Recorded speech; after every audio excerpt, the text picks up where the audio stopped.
Stage 4 మోకాళ్ల అరుగుదలకి నొప్పి లేకుండా కీళ్ల మార్పిడి ఆపరేషన్ చేయబడును. Doctor Ramesh Gajula, endoscopic spine ortho surgeon and pain physician, పెనిషియా spine pain ortho and sleep centre, Uppal, Hyderabad.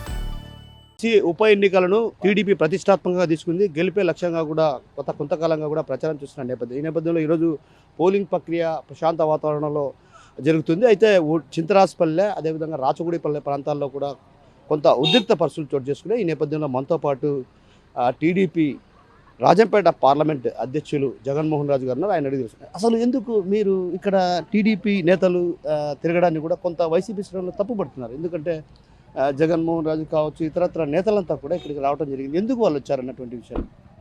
నేను టీడీపీ తరఫున జనరల్ ఏజెంటు, ఖచ్చితంగా పర్యవేక్షించేటటువంటి బాధ్యత నా మీద ఉంది. నేను ఖచ్చితంగా పర్యవేక్షణ చేస్తాను. ఇంకా వైసీపీ ఆరోపణలు అంటారా? వైసీపీ వాళ్ళకి ఎలక్షను ప్రజాస్వామ్యం పట్ల ఎక్కడ కూడా నమ్మకం లేదు. గతంలో ఎప్పుడు ఏ ఎలక్షన్ అయినా కానీ మా ప్రభుత్వం ఉన్నా మేము ప్రజాస్వామ్యబద్ధంగా జరిపిస్తున్నాము. గతంలో వచ్చిన స్థానిక సంస్థల ఎన్నికల్లో జడ్పీటీసీ ఎన్నిక జరిగిందా?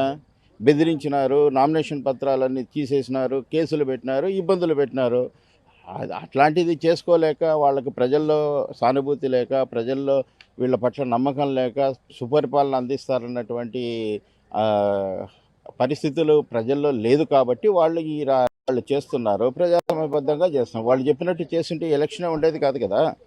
కాబట్టి ఇవన్నీ ఆరోపణలు సహజము. ప్రజల మద్దతు తెలుగుదేశం పార్టీకి ఉంది. ఓటర్లు విరివిగా పోతున్నారు. ఎక్కడికి పోయినా కానీ బార్లు తీరి జరుగుతున్నారు. ప్రజాస్వామ్యబద్ధంగా ఎన్నికలు జరుగుతున్నాయి. అంటే ప్రధానంగా వాళ్ళు ఆరోపించేది ఏంటంటే స్థానికేతరులంతా కూడా ఇక్కడికి వచ్చారు.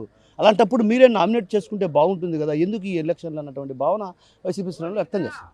స్థానికేతరులు ఎందుకు వచ్చారు? స్థానికేతరులు ఎవరూ లేరు. మీరు పోయి చూడండి. స్థానికేతరులు ఉంటే కనుక పోలింగ్ బూత్ల కాడికి వెళ్తారా? పోలింగ్ బూత్ క్యూలలో ఎవరైనా ఓట్లలో ఎవరైనా ఉన్నారా? చూడండి.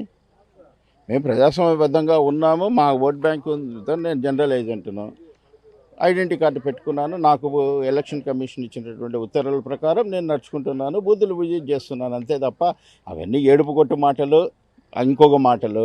ఒకటే ప్రశ్నిస్తున్నాం, వాళ్ళు గతంలో ఎందుకు ఎన్నికలు జరపలేదు? స్థానిక సంస్థల ఎన్నికలు ఎంత అరాచకం చేసినారు, ఎన్ని ఏకగ్రీవాలు చేసుకున్నారు చెప్పండి. అంతకు మించి ఊరికే వాళ్ళు ఏదో సొల్లు చెప్తూ ఉంటే కనుక వాళ్ళ మాటలు పట్టించుకునేటటువంటి పరిస్థితిలో ప్రజలు లేరు. వాళ్లకు ఇప్పుడు బాధలు ప్రజల్లో లేక ఏడ ఓడిపోతామా అనేటువంటిది ఉంది. వాళ్ళు కూడా వైసీపీ మాదిరి మమ్మల్ని మా పేపర్లు విత్డ్రా చేస్తుంటే మాకు ఈ శ్రమ ఉండేది కాదు, ప్రజల్లోకి తిరగాల్సిన అవసరం లేదు అని చెప్పి వాళ్ళు ఆ బాధపడుతున్నారే తప్ప వాస్తవంగా వాళ్ళు ఎలక్షన్ జరుపుకోవాలని లేరు. ఇంకోటి చిన్న విషయం, చివరిగా మిమ్మల్ని ఒక మాట అడుగుతున్నాను. చింతరాజపల్లెలో ఏదైతే వైసీపీ ఏజెంట్ను చొక్కా లాగి బయటికి పడేశారు టీడీపీ శ్రేణులు అంటున్నారు. అదేవిధంగా ఇక్కడ మన దౌంతరపల్లె ప్రాంతంలో దాదాపు 45 మంది ఓటర్లు ఉన్నటువంటి ఎస్టీ కాలనీలో టీడీపీ కార్యకర్తలే అక్కడికి వెళ్ళి వాళ్ళ ఓటర్ల స్లిప్లు కూడా లాక్కున్న పరిస్థితి. మేమే అక్కడికి వెళ్ళి పరిశీలించడం. దీనిపైన మీరేమంటారు? ఇవన్నీ కూడా అబద్ధాలు. ఓటర్ స్లిప్ తీసుకున్నంత మాత్రాన అయిపోతుందంటారా? ఓటర్ స్లిప్పులు తీసుకునే పరిస్థితి కూడా కాదు. కాకపోతే కనుక ఏదైనా కానీ వాళ్ళకి ఏదైనా సహాయం చేసేదానికి మీరు రండి, అందరం కలిసి ఓటింగ్ ప్యాటర్న్ చేద్దాం. మా ఉద్దేశం పోలింగ్ శాతం పెంచడమే తప్ప అక్కడేమీ ఇంకోటి ఉండదు. నాకు తెలిసి అది కూడా జరిగినటువంటి పరిస్థితులు కావు. వాళ్ళు ఓడిపోతున్నారు. ఓడిపోయేటప్పుడు ఏం చేయాలా? ఎవరో ఒకరి మీద బురద చల్లాలా? కాబట్టి అక్రమాలు జరిగినాయి, ఈ జరిగినాయి అని చెప్పి మామూలు ప్రచారం చేసుకోవడంలో అర్థం లేదు.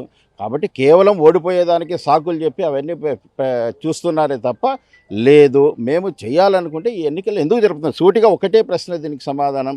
గతంలో వాళ్ళు అధికారంలో ఉన్నప్పుడు ఎన్నికలు జరపలా, మేము ఎన్నికలు జరుపుతున్నాం. ఎవరికి ప్రజాస్వామ్యం పట్ల నమ్మకం ఉందో మీరు తెలుసుకోండి.